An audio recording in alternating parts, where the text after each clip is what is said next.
자, 오늘 우리가 함께 파헤쳐볼 주제는 바로 K-의료관광입니다. 이게 지금 우리나라 경제에 엄청난 기회라고들 하잖아요. 뭐 황금알을 낳는 거위다 이런 말도 나오고요. 근데 과연 그럴까요? 이 화려한 성공 뒤에 가려진 어쩌면 우리 모두가 감당해야 할지도 모르는 대가는 없는 건지 그 빛과 그림자를 한번 제대로 들여다보겠습니다. 자, 화면에 보이는 이 숫자 3377. 이게 뭘까요? 무슨 암호 같기도 하죠? 이게 바로 최근에 서울시가 발표한 아주 야심찬 관광 전략의 핵심 키워드입니다. 3377 관광시대를 열겠다. 이런 포부를 밝혔는데 구체적으로 어떤 내용인지 바로 다음 장에서 확인해 보시죠. 네, 바로 이겁니다. 2026년까지 외국인 관광객 3천만 명을 유치하겠다는 건데 그냥 숫자만 채우는 게 아니에요. 한 사람이 와서 300만 원을 쓰고 7일 동안 머물게 하고 또 만족해서 70%는 다시 찾아오게 만들겠다. 이런 엄청난 목표입니다. 이걸 달성하려면 그냥 스쳐 지나가는 관광객이 아니라 돈을 많이 쓰는 소위 고부가가치 관광객을 잡아야 하거든요. 그래서 서울시가 딱 꽂힌 게 뭐냐? 바로 의료와 웰니스 관광인 거죠. 자, 그럼 의료 관광. 이게 도대체 뭘까요? 아주 오래된 관행에 붙여진 새로운 이름이라고 하는데 한번 제대로 알아보죠. 간단히 말해서 치료를 받으러 다른 나라로 떠나는 거예요. 자, 예를 들어 볼게요.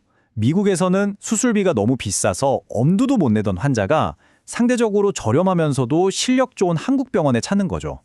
또 어떤 나라에서는 간단한 수술 받으려고 몇 달, 몇 년을 기다려야 하거든요. 그럴 바에야 차라리 다른 나라 가서 빨리 치료 받겠다. 이게 바로 의료 관광의 핵심입니다. 그리고 여기서 잠깐! 의료 관광이랑 웰니스 관광은 좀 구분할 필요가 있어요. 비슷해 보이지만 목표가 완전히 다릅니다. 왼쪽의 의료 관광은 아픈 걸 치료하는 게 목적이죠. 수술처럼요. 이건 필요에 의한 거예요. 반면에 오른쪽의 웰니스 관광은 더 건강해지기 위한 여행입니다. 스파 가고 좋은 거 먹고. 이건 일종의 선택인 셈이죠. 오늘 우리가 주로 다룰 건 바로 왼쪽, 의료 관광입니다. 근데 생각해보면 건강을 위해 멀리 떠나는 거, 이게 사실 어제 오늘 일이 아니에요. 보세요.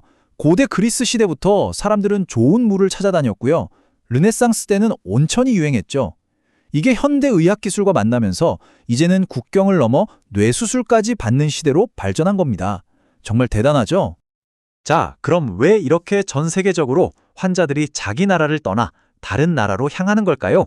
환자들이 여행 가방을 싸는 이유, 한번 들여다보겠습니다.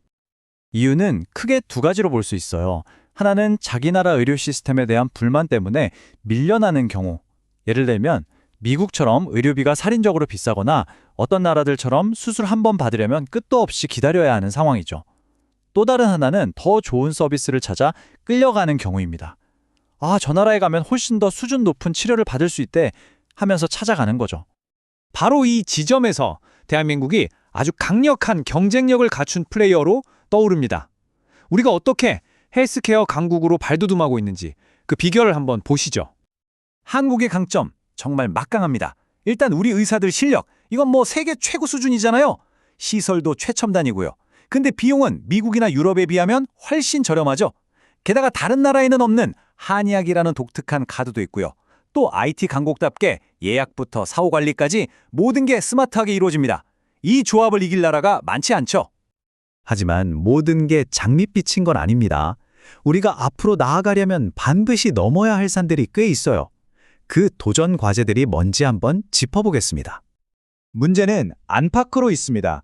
먼저 내부적으로는 아직 우리 의료기술의 우수성이 세계적으로 덜 알려져 있다는 점, 그리고 가장 큰 문제죠. 언어와 문화의 장벽이 여전히 높습니다. 외부적으로는 어떨까요?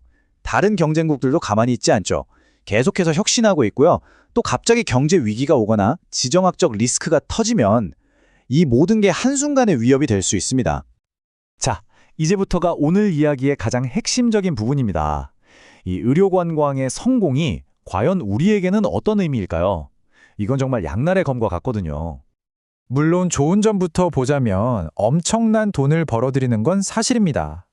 국가 경제에 큰 도움이 되고 외국인 환자들을 치료하면서 우리 의료기술도 덩달아 발전하겠죠.